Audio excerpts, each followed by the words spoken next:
Welcome to the Super Over on talkSPORT Cricket. Jarrod Kimber, Steve Harmison here.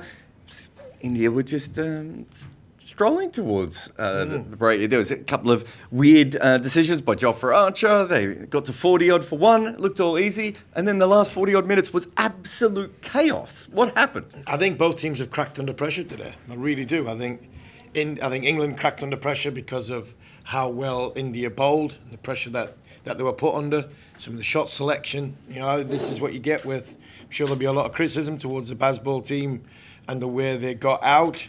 And then India cracked under pressure at the end. I'm not sure if it was the way Bryden Cast was bowling. It just didn't seem as though they were picking the ball up from the pavilion end. But, I mean, box office. You know, we said before this test match, you know, Archer and Bumrah coming into the test match, I mean, it can't get any better, can it?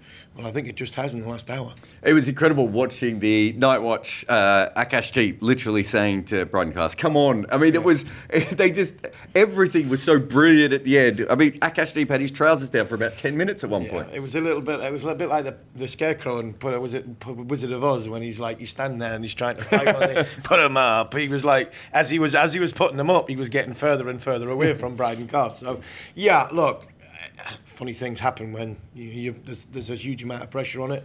Cast bowled really, really well, and so did Stokes. We forget how good Stokes bowled at the end there.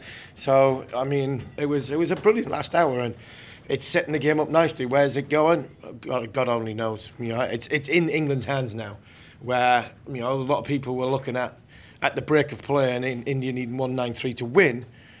Possibly, you know, England were out of it. It was all India, and I was like, no, hold on, that's a lot of runs. The surface is not going to get any better.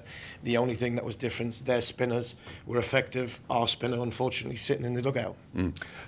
Karan Nair dismissal was kind of where the chaos all starts, right? So Karan Nair has left a ball from Bryden Cast, which he appeared to be leaving a ball that he thought was back of a length outside off stump, and suddenly it was full in at the stumps. It didn't look like he had seen that ball at all, Harmy. No, he didn't, and I was saying, like I said on the commentary, I'm not sure who gave that first, or who appealed first, Paul Rifle or Bryden Cast. It was a good bit of bowling down the hill. You know, Rifle's finger came straight out. It was perfect. I mean, it was a beautiful bit of bowling. It was the first time Bryden Cast, I was shouting from here, hit the pitch. You know, there's assistance in the surface. If you hit it with a brand new hard ball, as well as the one that's full pushed up that obviously they couldn't see, and he got that one coming down the hill nicely. It's hard when you haven't played at Lords for. You don't understand. You let the ball come to you. You know, your angles are a little bit different, and sometimes you know you can get found out and you can get in the wrong place.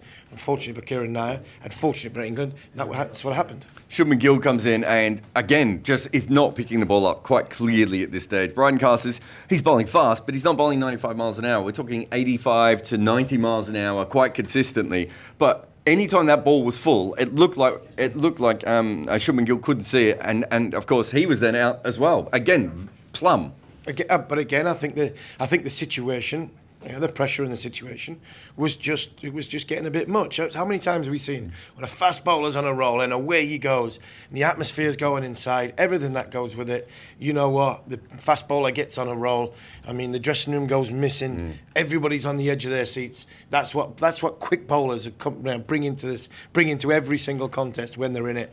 Archer's got it, but unfortunately he's got to be tired. Stokes, when he gets on a roll, he's got it, and obviously Akash had it tonight. We've talked all about Bryden Cast and how well he bowled. What about Jasprit Bumrah and that reverse swing spell? Because, you know, we'll talk about Washington in a moment. He did a very good job, but it was really Bumrah that just made it look impossible for England to add any more runs. Yeah, I mean, it's probably the first time that both ends have looked a threat for India, and I think they were backing each other up, where throughout this series we've had one bowler bowling well and the other bowler going at 5 and over, and unfortunately, this is what the series wanted. This is what the series needed. It's Jasprit Bumrah. You got the breakthrough. Then all of a sudden, Washington Sundar came to the party. It was a hugely captivating day because for the first 3 days of this Test match, let's be fair, it's been boring.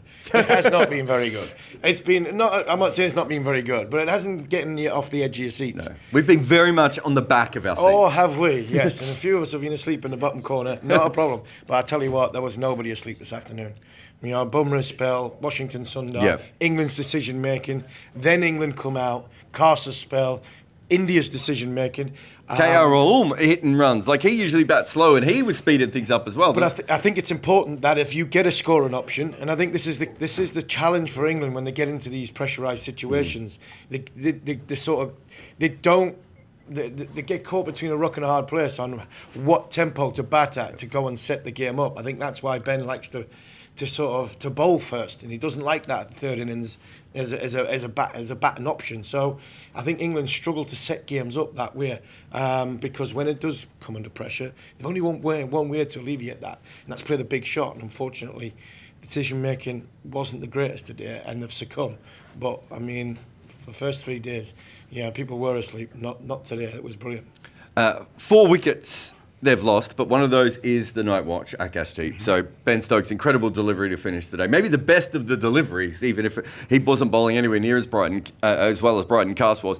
But the other thing, Harmy, is that we're getting closer and closer to that period when the ball gets soft and you stop getting wickets, right? So India have a really tricky period where I don't think they can lose a wicket for another 10 or 15 overs, because if they do, they might just open the floodgates completely.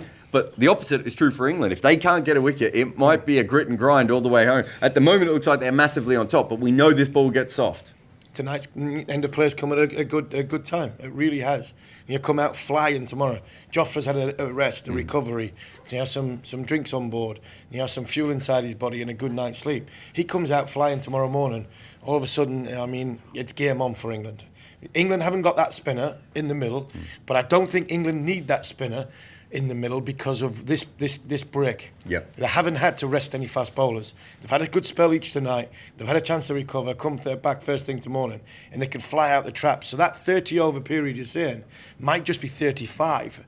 Yeah. Because of the energy levels that England will have. So, things are falling into place nicely for England tonight. A good bit of luck first thing in the morning. You get KR Rahul nicked off, and you say yes, it's a night watchman, but it's still somebody less for India to bat. It does mean Washington comes in at 9. It means Washington comes in at 9, but it also means that if Washington gets in and goes well, it just means that once you make that breakthrough, he's only got 2 people to come to survive with him. And that for me is always we've got a night watchman out. Who cares? We've got another wicket. They're 4 down, 50 odd for 4. I mean, for me, it is game on. I think England win from here. I really do. I thought it was a lot of runs, and the game was still in the balance. But I think England could win from here. That's the end of Super Over today. We will see you again tomorrow, where all 3 results are possible: win, loss, and tie.